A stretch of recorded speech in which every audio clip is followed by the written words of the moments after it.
I think everybody's kind of seeing it from the same lens, but it could be somewhat of a miss. You know, I heard Colin say second class organization, treating people poorly, being a CEO, flew in on his own dime, doesn't matter how much he makes, not well ran team, fired Douglas, fired Salah. I'm listening to you guys talk about how poorly Aaron Rodgers shouldn't have been treated and different things. Could we have missed the point of what's going on here? I think that this is a masterful play by Aaron Rodgers, timing-wise, to go on one of the most viewed and listened to and cult-followed shows in all of television and even easily in sports on the Pat McAfee show. Comes on, if y'all didn't notice, if you saw it, shaved his face. So he didn't have the old man beard going, right? He had the young Aaron Rodgers face going. He tells the story in a way where he makes himself a sympathetic figure to the people who are going to be watching it and listening, thus us, the media. So now you're painting a picture where you should be sympathized with and empathized with rather than the narrative that came out of him being immune to COVID, because we all recall things went bad with how people viewed Aaron Rodgers when he said he didn't get vaccinated, he got immunized, right? People didn't like that because he was playing the media, he was playing the people, and people didn't like it when the truth came out. This is a repair. This is Aaron Rodgers' persona or you know him as a person. He's repairing who he is. He threw out in the interview, "I'll play for 10 M's." He's talking to somebody directly. He's interviewing for a job directly. He wants a job with somebody directly. Think he's being transparent, man. Like, no, he is being transparent. No, TJ. Hold on. I'll let y'all go. Let me finish because we up on the break. This is why I think this is about him trying to get to where he wants to be. There would be no reason for him to come out and be transparent at this point. It's already happened. If you were going to be transparent while it's happening. You waited. He waited to do this. This is very well calculated. This isn't about being transparent because he's not relevant enough for it to be transparent this far away from him doing it. He got to be relevant enough. We talking about it. It's not relevant enough. And we're talking about, in my estimation, we're talking about it because he hasn't signed with the team that people think that's the only team available to him in the Pittsburgh Steelers, and how poorly ran people think that the New York Jets are still, and maybe that Aaron Glenn, which has now come out as an attack on Aaron Glenn in some form, shape, or fashion, that he's not the person to be a head coach or he's not a good head coach. You don't treat people like this. We have heard one side of this story, and that was Aaron Rodgers' side of it, and now we're saying, oh, he's being transparent. Oh, it's not about this. No. He's repairing what people think about him, one. Two, he's trying to get to the team he wants to get to, and it's not the Pittsburgh Steelers. It might be the Minnesota Vikings. Don't know what team it is, but it's not the Pittsburgh Steelers. Three, I think the one point that people may fail to see in this is that the way Aaron Glenn handled this, supposedly, air quotes, by the way Aaron Rodgers said he handled it, that man flew in there on a private jet on his own dime to go meet with them. Do we know the feeling that they got between one another? Because it sounded like it got a little contentious. Aaron Rodgers says, well, Aaron Glenn says to him, you don't know me, right? And my culture and in my world, if I say that to somebody, like you're about 3-4 steps away from us squaring up. I got to either walk away from you or we got to stop the conversation, because basically when I hit you with, you don't know me, bruh. Like, you don't know me like that, bruh. Like, there's an issue.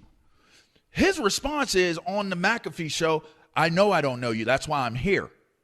Like, oh, that sounds good. Like, it's somebody telling a story, and they're telling their side of the story, and nobody ever sees themselves as being the person that's wrong in telling the story. I feel like this is the situation here. And he ran into a situation where Woody Johnson already had beef with Aaron Rodgers. This could have very well been a vendetta hit on Aaron Rodgers Woody Johnson told Aaron Glenn how he felt. He already had an idea. All these things that Colin's saying, all these things that y'all are saying, all these things that have taken place, Aaron Glenn is already aware of it and knows that entire building knows that this is what took place. Tell me over the phone. Why do I have to fly out there? Tell me over the phone. I don't think – here's where I think the over-the-phone thing where everybody said there is an explanation.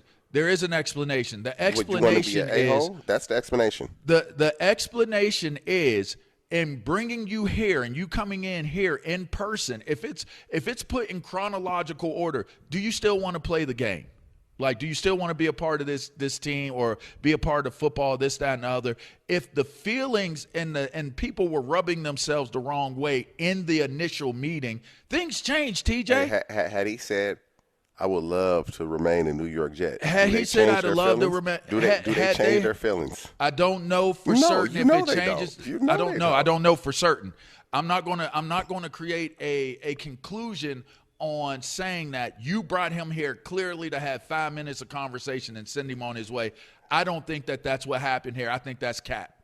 I think just like people always want to skew and turn things to fit the narrative that they wanted to fit, that's what took place here. Aaron Glenn has not responded, so everybody's left to look at it and listen to it and think about it the way that it's being interpreted from what Aaron Rodgers said. He should leave it as it is, story done. We knew they were moving on from Aaron Rodgers. Just handle it Aaron Rodgers could have left the story alone and not went on Pat McAfee's show and made it a thing. That's really what should have happened. But since he did it, I think that it was a calculated approach to trying to clean up your image and let somebody know that I'll play for your team for $10 million. I don't need the $40 million or all that stuff that all these other guys are getting. And I need to be a sympathetic figure to the public out there. And this gives me the opportunity to do it. Okay. And Aaron Glenn is an easy target. 10 M's. Aaron Glenn is an easy target in this situation. That's what I think. Well, LaVar, what you're saying is that he's making a plea to somebody. He went out and said that it's not about the money, but I'll pay for you for $10 million. And if that's the case, why hasn't he signed with a team or a team offered him the opportunity to play for them? You're making my point, Plex. No, he's you're not. making my point. No, I'm not. LaVar, you are making my point. I'm not. So why does he have a job then? Thank you. You don't think he's told these teams privately what he would play for? He is trying to get the job that he has not been offered or has received. So why hasn't he got the job? Because I don't know why. I don't know if it's because they don't want if him. He's talking to somebody, a particular football team, if it's Minnesota or if it's the Arizona Cardinals or whoever the case may be, if he's put it out there to all 32 teams that I will play quarterback for $10 million, then why hasn't a team given him a job? Yeah. He's not putting, in my estimation, he's not putting it out to all 32 teams. He's putting it out to somebody very direct through the media. Well, why haven't they given him a job? Yeah, that's, again, he's making the plea. Why they haven't hired him or don't want to hire him is one thing or the other. But he's addressing what he's being told, what he's hearing, and he did it in a way where he not only did it, he's probably doing it behind the scenes, or his agency doing it behind the scenes. I'm not going to get the 40. But he's also doing it in the media so that the fan bases and the media can get a hold of it and talk about it and hear about it. And I caught on to what he did. So it makes him better. I caught on to what he did. It makes him look better to the public and to the fans of all these organizations to say, oh, Aaron Rodgers is going to only play for $10 million? Yes. Wow. We should get him as our quarterback. Yes, it does. Yes, it does. It creates the conversation. Listen, if Aaron Rodgers is great, we know how great this young man has been through. He's the first battle. He was one of the greatest quarterbacks to play in this league. If it's only a $10 million salary that he wants, then everybody should be jumping out of their office seats. That's what you would think. The teams that need a quarterback, but they have yet to do that. That is what you would think, and that is not the obvious deal here. But nobody has done it. Why? That's the point. That's the point. He's pleading for it. He's trying to clean his image up. He's pleading for it.